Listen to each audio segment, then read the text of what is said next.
Oi, gente!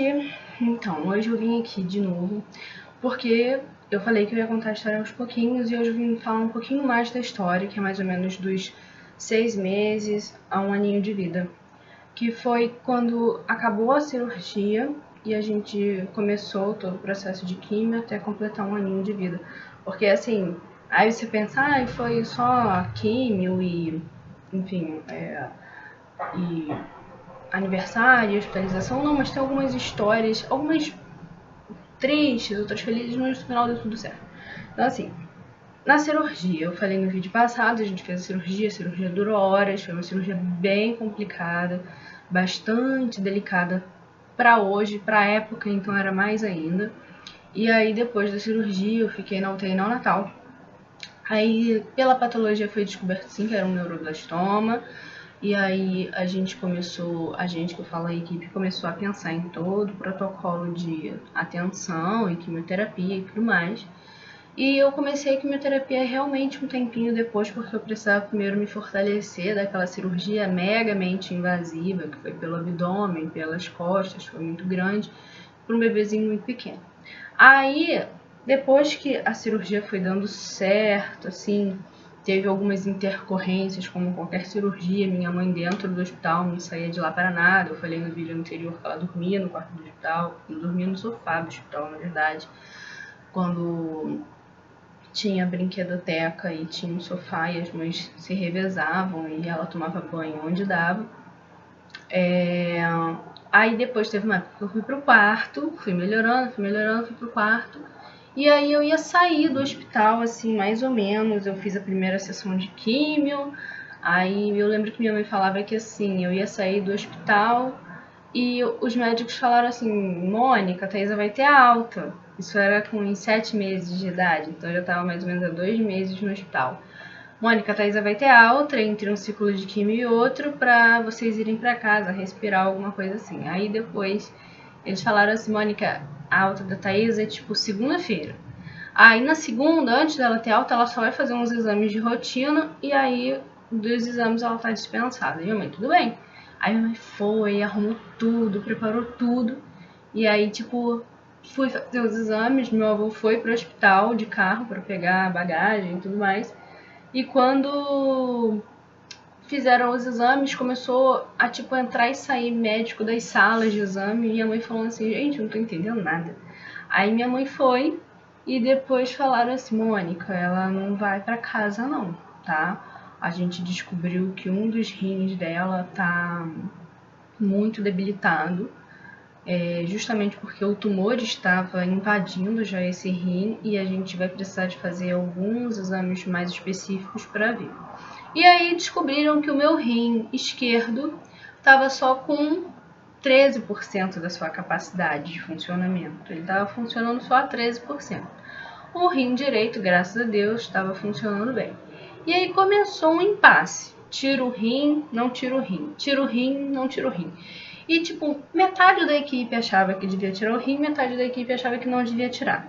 E aí, até se resolveu esse impasse na época, e pesquisa dali, pesquisa daqui, porque hoje no Google você fala com WhatsApp com colegas dos Estados Unidos, você consegue uma agilidade muito forte, mas em 92 não tinha essa agilidade, então você tinha que ligar, mandar telegrama, mandar carta, ir no Nelson, no Tratado de Pediatria, pesquisar tudo que você podia, né?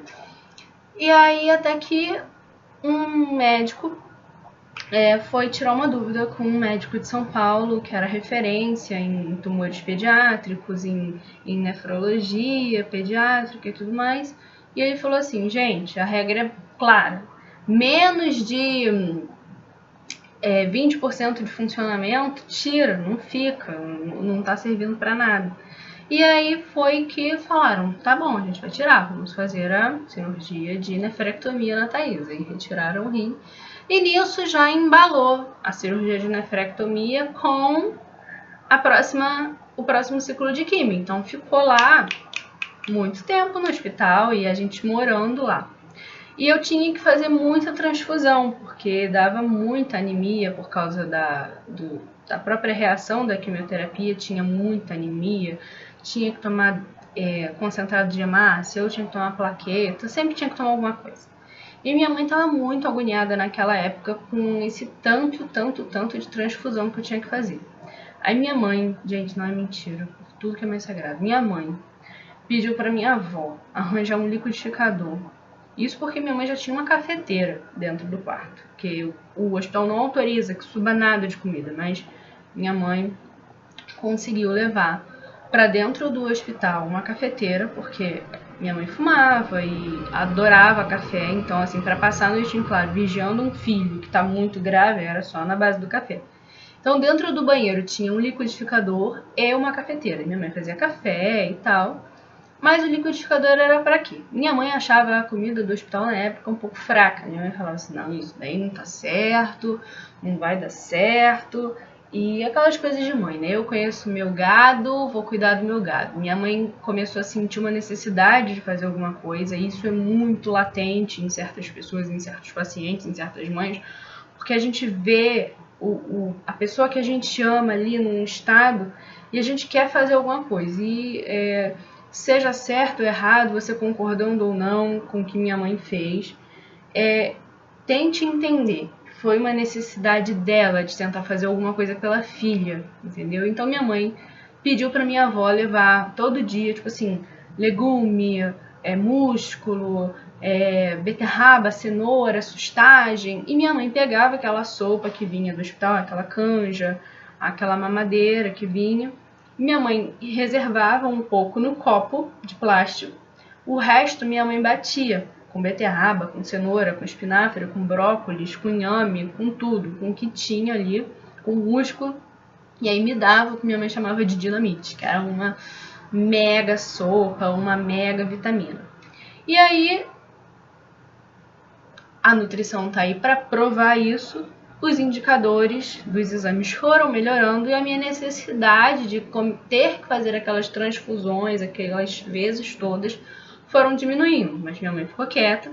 E aquele restinho que ela deixava num copo, ela fazia o quê?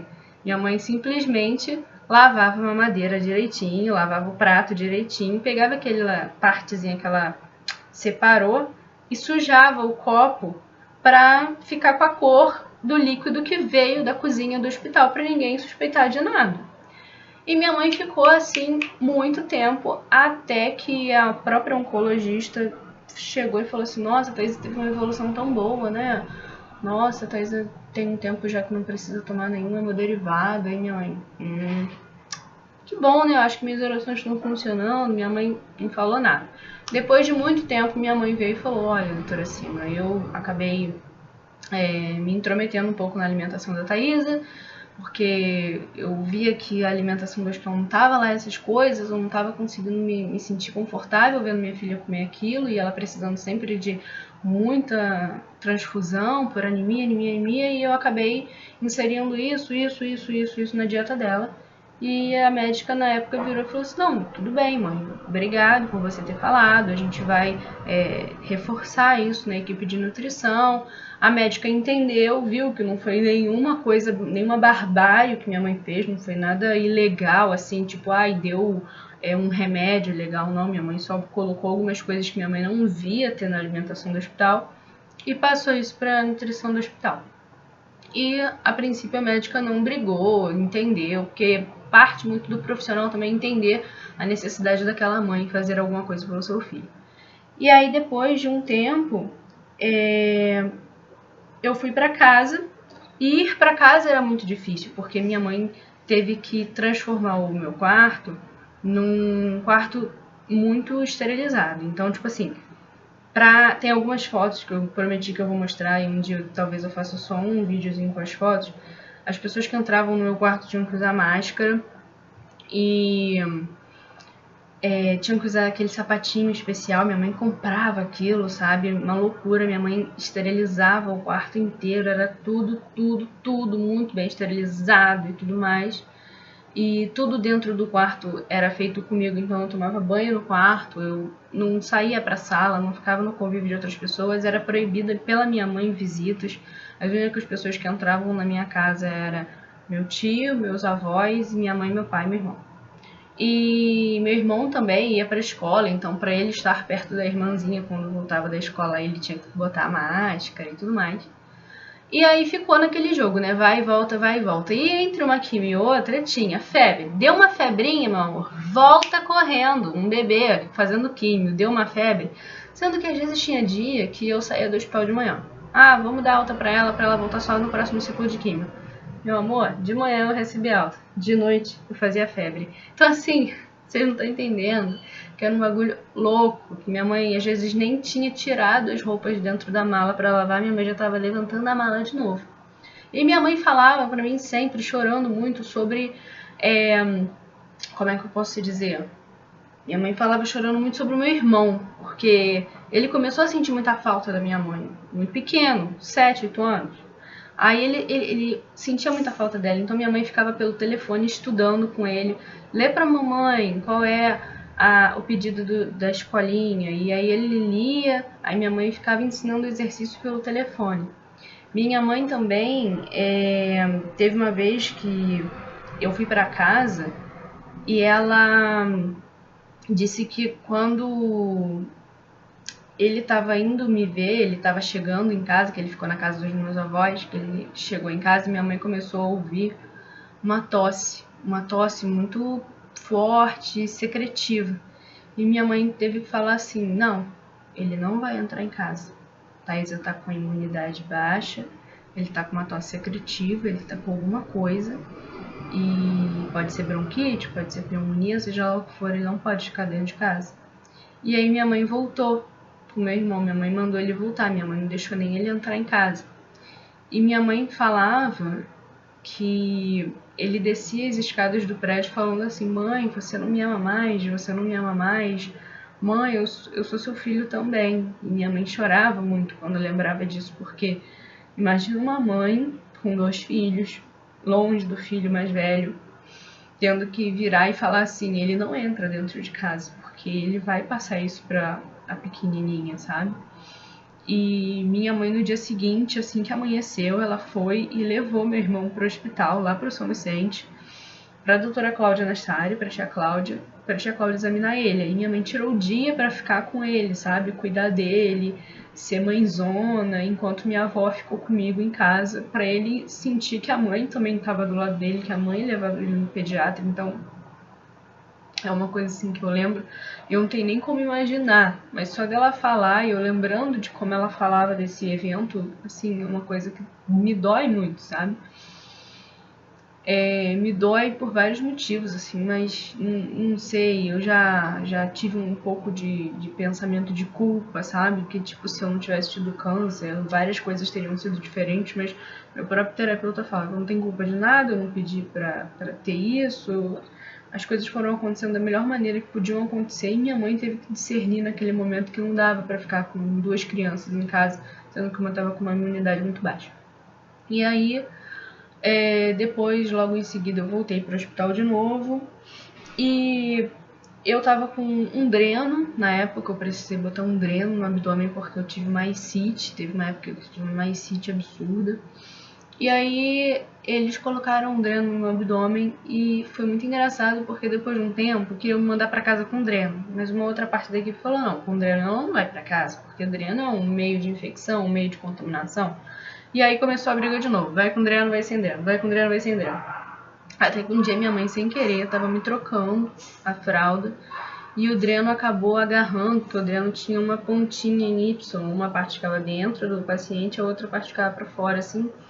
Essa pontinha em Y agarrou na gradezinha do berço e acabou que na hora que ela puxou a grade do berço, soltou o dreno. Aí eu dei um chorinho assim na hora, porque o pontinho arrebentou, né? E o dreno veio pra fora, minha mãe começou a gritar, chorar, espernear.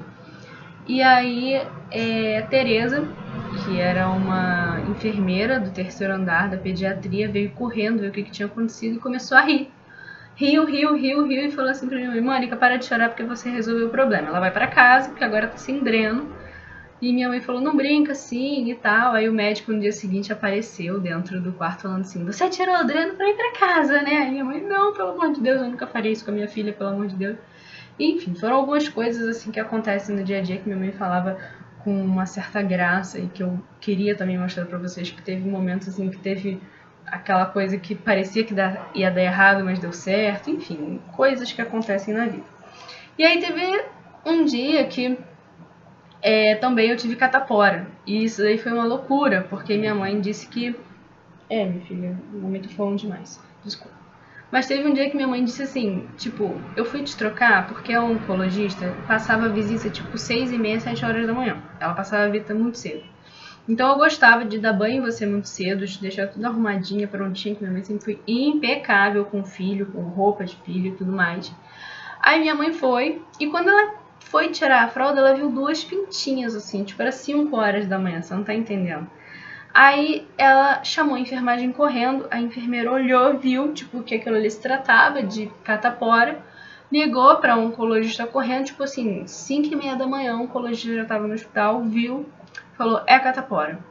Aí descobriram que tinha uma enfermeira que estava cuidando de uma criança com catapora, ou o filho dela estava com catapora, e ela teve catapora há pouco tempo, e ela voltou a trabalhar, só que eu acho que ela ainda estava com um vírus um pouco incubado dentro do organismo. E aí ela acabou passando catapora para mim e para mais uma criança, se eu não me engano. E aí foi um auê, porque a oncologista ficou bem chateada com esse evento. E porque ela não poderia estar tratando de crianças ainda mais imunodeprimidas. E aí acabou que a oncologista entrou com uma medicação que conseguiu paralisar a catapora, ela não evoluiu. E aí minha mãe falou que eu só tive também aquelas 2 bolinhas e não tive mais. Aí o tempo foi passando, e aí ficou aquele negócio de conseguir, né, se livrar, assim, aos poucos da quimioterapia. Eu fiz um tempo de quimioterapia, fiquei carequinha, mas para criança não era nada demais, porque criança não tinha dente. Eu perguntava para minha mãe se eu sentia alguma coisa na quimioterapia, e minha mãe falava que nunca fui de vomitar muito. Eu sou uma pessoa que eu tenho até uma certa dificuldade em vomitar, eu vomito muito quando eu tô pós-anestesia. Então, assim, minha mãe falava que eu ficava muito enjoada, tipo, sem querer comer. Dava aquela náusea, assim, que eu recusava. Então, minha mãe, nessas horas, ela fazia uma opção por danoninho, coisas mais geladas. Eu aceitava coisas mais geladas, que era o que eu gostava mais de me alimentar nos dias que a quimio estava bem ruinzinha. E foi nessa época também que, por causa dos enjoos constantes, vamos dar Plasil para Thaisa. E aí me deram Plasil, eu tive um efeito extrapiramidal absurdo, que é quando a criança fica loucaraça das ideias, parece que tomou um êxtase. E eu fiquei 8 horas me debatendo e eu não podia ficar no berço, porque eu podia me machucar. Então eu tinha que ficar no colo das pessoas. Então eu passei do colo da minha mãe pro colo do meu pai, pro colo do meu avô, pro colo da minha avó, pro colo da enfermeira, fui passando de colo em colo durante 8 horas até o efeito do Plasil ir embora. Eu também tenho alergia de exame, é uma loucura, eu tenho inúmeras alergias, inúmeras. E aí eu tava muito naquela história, naquela vibe de, né, vai, não vai, quimioterapia e tudo mais, e imunodepressão, os exames não melhoram, e Natal. Natal sempre foi, sempre é e sempre será para mim e para minha família materna, no caso, uma data ultra mega zega especial. Ainda mais para mim, particularmente, no último Natal de 2017, eu fui pro CTI. Eu estava internada e acabei descendo pro CTI com um quadro de sepse e de tudo, assim, sabe? Começou com um pulmão e estourou uma sepse absurda. E foi bem no dia 24 de dezembro. E meu tio ia fazer a oração via FaceTime. E a gente acabou que não conseguiu fazer nada, porque eu tava no CTI, eu tava, tipo, prestes, assim, entubado. Então não deu. Então, assim, nesse Natal de 2018, eu vou comemorar duplamente, sabe? Porque eu lembro que no Natal de 2017 eu tava no CTI, eu tava muito ruim. Eu lembro que eu tava na noite do dia 24 fazendo tomografia de tórax, tive insuficiência cardíaca congestiva. Então, assim, o Natal sempre foi muito importante pra gente. A gente vai chegar nessa etapa. E aí, o que aconteceu? Meu avô veio pedir para as irmãs de caridade que autorizassem que a gente pudesse fazer uma micro ceia de Natal para que a família pudesse estar minimamente reunida na noite do dia 24 e fazer as orações. E as irmãs, tipo, falaram, pô, vai ser difícil, porque se a gente autoriza para um, vai ter que autorizar para todas as famílias. E meu avô estava muito, muito magoado, muito chateado, até que a oncologista virou e falou assim, olha, Mônica, eu vou autorizar que a Thaisa vá para casa. Mas vai ter que ser tudo muito assim. Janela muito aberta, ninguém pegando em cima, as pessoas de máscara, aquela coisa toda. Mas aí, graças a Deus, eu consegui passar o meu primeiro Natal em casa, do lado do meu avô, do lado da minha avó, do lado da minha família, do lado do meu irmão, dos meus tios. E, né, do meu primo, que também era pequenininho na época, o Lucas, que a gente tem só 5 meses de diferença. O Lucas nasceu em agosto, eu nasci em dezembro. E eu brinco que ele é meu irmão gêmeo.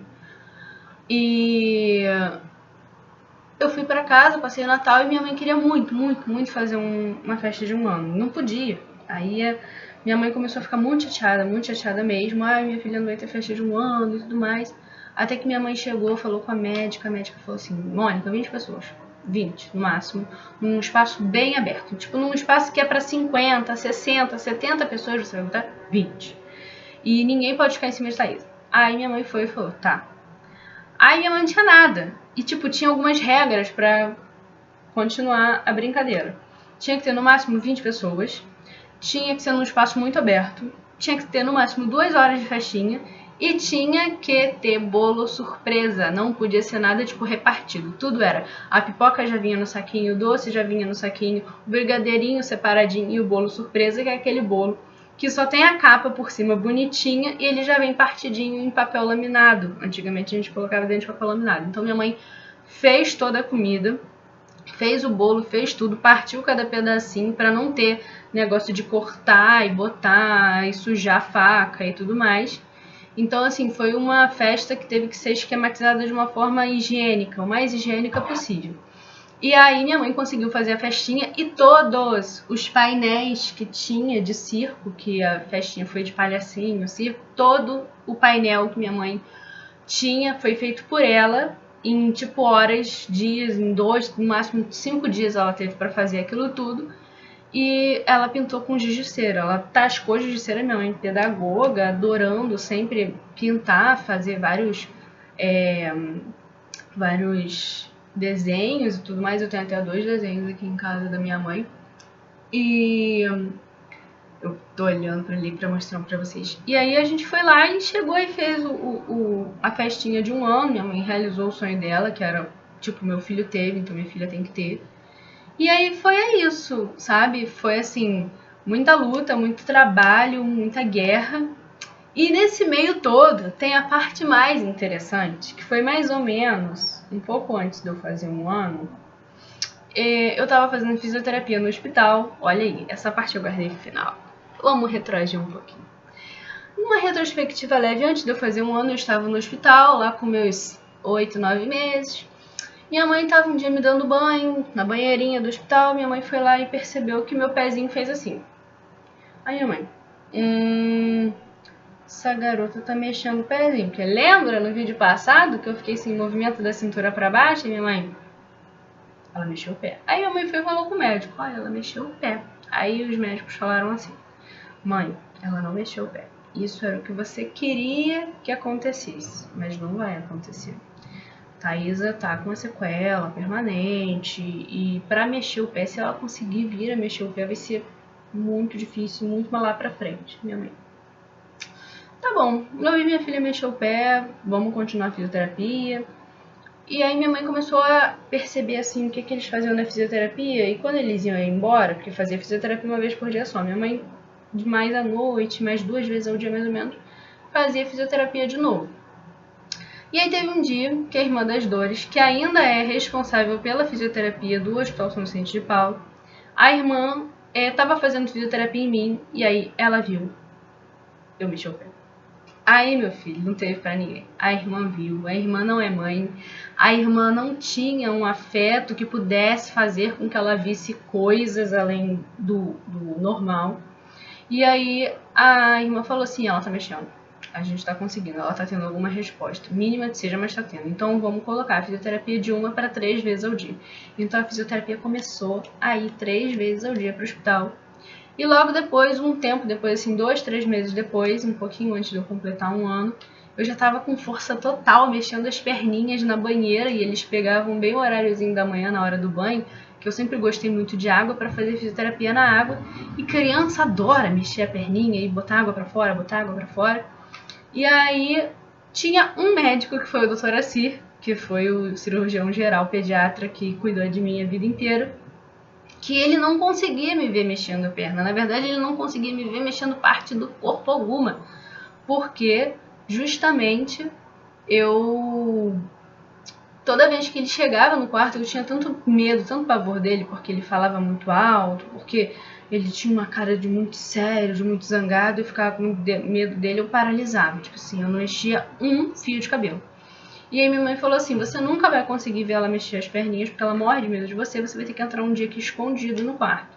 E foi o que ele fez. Teve um dia que ele chegou bem cedo, e ele foi lá e entrou, escondidinho, pé ante pé no quarto, e quando ele viu, bum, Thaisa tava lá na banheirinha mexendo, aí até uma hora que ele ficou vendo, até uma hora que ele decidiu acabar com a brincadeira e falou assim, ahá, te vi. Nossa, na hora que ele falou, ahá, te vi, minha mãe disse que na mesma hora eu parei.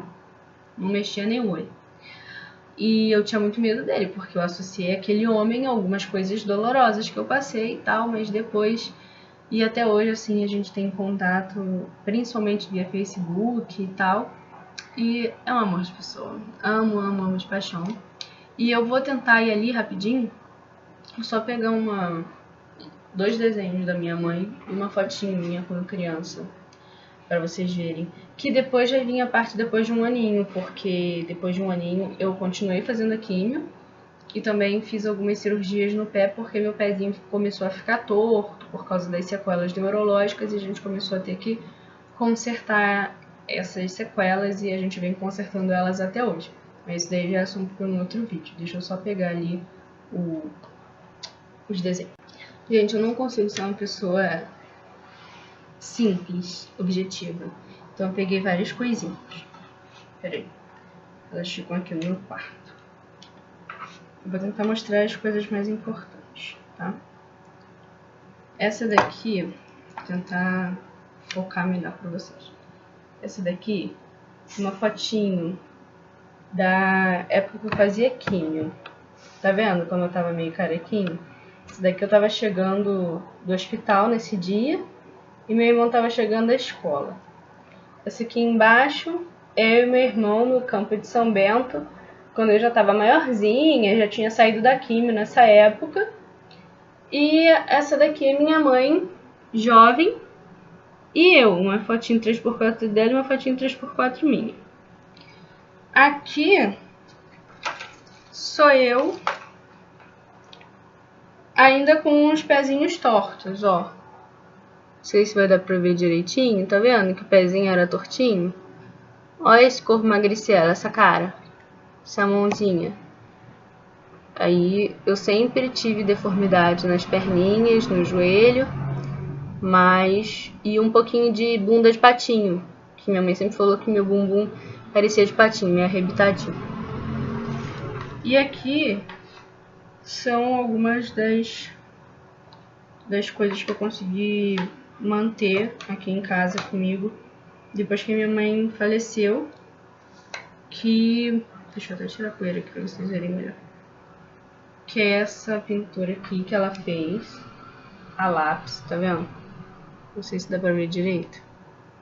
Ó, aqui tá até a assinaturazinha dela, ó. Foi em 2008, ela que fez. E aqui tem uma que ela fez com um pouquinho até de tinta de alto relevo, tinta de tecido, sei lá também. Que foram várias florzinhas que eu botei nesses quadrinhos e ficam ali, tá vendo? Tem uma parte meio douradinha, isso daí é tinta de alto relevo. A assinaturazinha dela aqui no cantinho. E eu guardo isso, assim, com o maior carinho e amor do mundo. E eu espero que vocês tenham gostado de mais um pouquinho da minha vida. E assim que der, eu mostro mais, tá bom? Então, um beijo pra todo mundo e muita saúde.